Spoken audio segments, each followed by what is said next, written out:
அதாவது 24 பேருன்றது வந்து எதன் அடிப்படையில் சொன்னீங்க தயவு செஞ்சு சொல்லணும். இந்த 24ன்றது காவல் நிலைய மரணங்களா இல்லை சிறைச்சாலை மரணங்களா? ஒன்று. ரெண்டாவது, எந்த டேட்டாவோட அடிப்படையில் நீங்கள் 24 சொல்கிறீங்கிறது தெரிஞ்சு ஆகணும் எங்களுக்கு.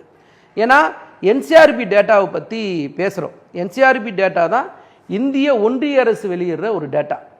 எந்த மாநிலத்தில் எவ்வளோ மரணங்கள் நடக்குது, காவல் நிலைய மரணங்கள் எவ்வளோ, அதே மாதிரி எல்லா குற்றங்கள் சம்பந்தப்பட்டமும் தேசிய குற்ற ஆவண காப்பகம் தான் சொல்கிறாங்க.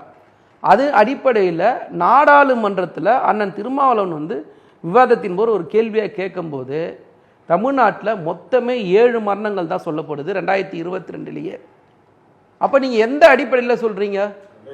ஒரு நிமிஷம் நான் சொல்கிறேன் 2023, 24 டேட்டா இன்னும் ஒன்றிய அரசு வெளியிடலை. அப்படின்னா உங்களுக்கு இந்த 24 யார் சொன்னா? யாரோ ஒருத்தர் சொல்றாங்க, ஏதோ ஒரு என்ஜிஓ சொல்லுச்சுன்னா என்ஜிஓ சொல்றதை வச்சுட்டு நீங்க பேசுறீங்க. விஜய் மட்டும் சொன்னா இல்ல, விஜய் மட்டும் சொன்னா ரைட்டுங்களா? ஆளுங்கட்சி மேல ஒரு காழ்ப்புணர்ச்சியோட ஒரு தரவுகள் பேசுவீங்க, அவ்வளவுதானே தவிர நான் சொல்ற டேட்டா பிரகாரம் சொல்லுங்கன்ற என்சிஆர்பி டேட்டா இருக்கா, இல்ல ஒரு ஸ்டேட்ல பேசிருக்காங்களா, இல்ல சட்டமன்றத்தில் சொல்லப்படுறா, இல்ல நாடாளுமன்ற எங்க சொல்லப்பட்ட டேட்டா? இந்த பதிலுக்கு அவங்க என்ன சொல்றாங்க, சரி 24 இல்லன்னே வச்சுக்குவோம், நீங்க சொல்ற 7 வச்சுக்குவோம், அந்த 7 பேருக்கும் இவரு போன் பண்ணி சாரி சொன்னாரா? திரும்பி நான் சொல்றது கேளுங்களேன், 22, 23 நான் 7ன்னு கூட நான் சொல்லல, தயவு செஞ்சு புரிஞ்சுக்கணும். என்சிஆர்பி டேட்டா பிரகாரம் இருக்கிற தரவுகள் அடிப்படையில் நீங்க பேசுனா நான் பதில் சொல்ல தயாருன்னு சொன்னேன்.